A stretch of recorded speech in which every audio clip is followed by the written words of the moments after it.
మున్షి రాజకీయ సామాజిక సమీకరణాల ప్రకారం కార్యవర్గ కూర్పు సమాలోచన చేస్తున్నారు. మరి కాసేపట్లో సీఎం రేవంత్ రెడ్డితో సమావేశం కానున్నారు. జగ్గారెడ్డికి అతి కీలకమైన ప్రచార కమిటీ చైర్మన్ పదవి దక్కనుందని సమాచారం.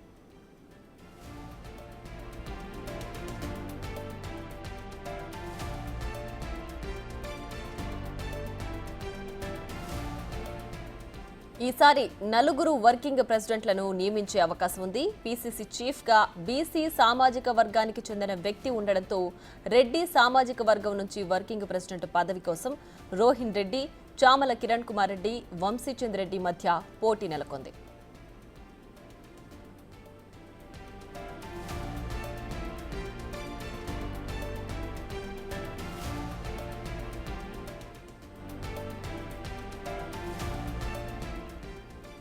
ఎస్టీ సామాజిక వర్గం నుంచి బలరాం నాయక్, బెల్లయ్య నాయక్ పోటీలో ఉన్నారు.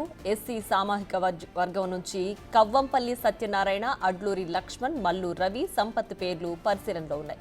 మైనార్టీ నుంచి ఫిరోజ్ ఖాన్, అజ్మద్ ఉల్లా పేర్లు, బీసీ సామాజిక వర్గం నుంచి సునీతారావు, సరిత తిరుపతయ్య పేర్లు పరిశీలిస్తున్నట్లు ప్రాథమిక సమాచారం.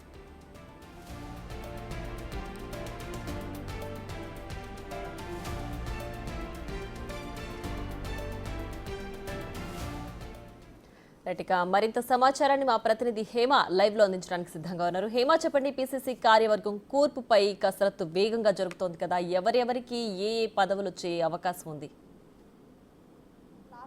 గాంధీ భవన్ లో పిఎస్సి మీటింగ్ అయినటువంటి సమయంలో కేసీ వేణుగోపాల్ వచ్చి త్వరలోనే పీసీసీకి సంబంధించినటువంటి కార్యవర్గాన్ని ఏర్పాటు చేయాలి, వీళ్ళనంత త్వరగా అనౌన్స్ చేయాలంటూ కోరారు. అప్పట్లో టీపీసీసీ చీఫ్ మహేష్ కుమార్ గౌడ్ 2 రోజుల్లో కార్యవర్గాన్ని ప్రకటిస్తామని చెప్పారు. కానీ దాదాపు 10 రోజులు అవుతున్నప్పటికీ కూడా ఇప్పటి వరకు ఎటువంటి అనౌన్స్మెంట్ అయితే లేదు. మరొక వైపు ఢిల్లీ వెళ్ళి మొన్న అటు నేతలతో హైకమాండ్తో కూడా డిస్కస్ చేశారు. అందులో కీలకంగా ఈ కార్యవర్గానికి సంబంధించినటువంటి డెసిజన్ తీసుకున్నట్టుగా తెలుస్తోంది. ఇక ఈరోజు ఉదయం నుంచి కూడా ఏఐసిసి తెలంగాణ ఇన్ఛార్జ్గా ఉన్నటువంటి దీపాదాస్ మున్షి, టీపీసీసీ చీఫ్ మహేష్ కుమార్ గౌడ్ ఇద్దరు కూడా భేటీ అయ్యారు. చాలా కీలకంగా ఈ భేటీ మారనుంది. ఇందులో ప్రధానంగా కార్యవర్గానికి సంబంధించి భేటీ అయినట్టు డిస్కస్ చేస్తున్నట్టుగా కూడా ప్రస్తుతం మనకు సమాచారం అందుతోంది. మరొక వైపు already TPCC chief Deepa Das Munshi ఒక క్లారిటీకి వచ్చి కొన్ని నేమ్స్ని ఫైనల్ చేశారు. ఆ లిస్ట్ని మరి కాసేపట్లో తీసుకొని ముఖ్యమంత్రితో కూడా భేటీ అవ్వనున్నారు. ముఖ్యమంత్రితో భేటీ అయిన తర్వాత వీలైనంత త్వరలో ఈ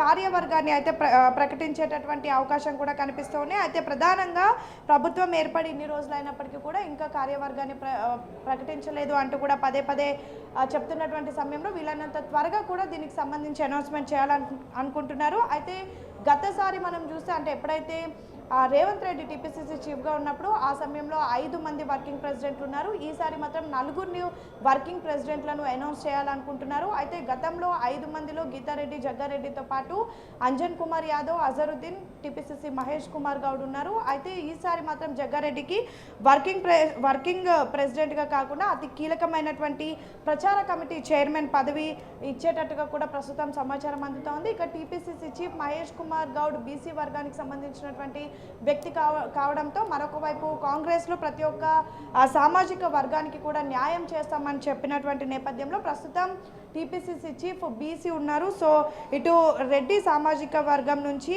వర్కింగ్ ప్రెసిడెంట్గా అటు రోహిన్ రెడ్డితో పాటు ఎంపీ చామల కిరణ్ కుమార్ రెడ్డి, అదేవిధంగా వంశీచంద్ రెడ్డి, వీళ్ళ మధ్య ప్రస్తుతం పోటీ నెలకొంది రెడ్డి సామాజిక వర్గం నుంచి. ఇక ఎస్టీ సామాజిక వర్గం నుండి బలరాం నాయక్తో పాటు బెల్లయ్య నాయక్ పేర్లను కూడా పరిశీలిస్తున్నట్టుగా తెలుస్తోంది. ఇక ఎస్సీ సామాజిక వర్గం నుండి కల్వంపల్లి సత్యనారాయణ, అడ్లూరి లక్ష్మణ్, అదేవిధంగా Mallu Ravi, MP Mallu Ravi, AICC general secretary Sampath పేర్లు కూడా ప్రస్తుతం పార్టీ పరిశీలిస్తున్నట్టుగా తెలుస్తోంది. ఇక మైనారిటీ వర్గం నుంచి ఇటు ఫిరోజ్ ఖాన్తో పాటు అజ్మద్ ఉల్లా హుస్సేన్ పేర్లు కూడా గట్టిగా వినిపిస్తున్నాయి. ఇక బీసీ సామాజిక వర్గం నుండి సునీతారావు, సరిత తిరుపతయ్య పేర్లు కూడా ఉన్నాయి. అయితే టీపీసీసీ చీఫ్ ప్రస్తుతం బీసీ ఉండడంతో బీసీకి వర్కింగ్ ప్రెసిడెంట్ ఇచ్చే అవకాశం లేదు.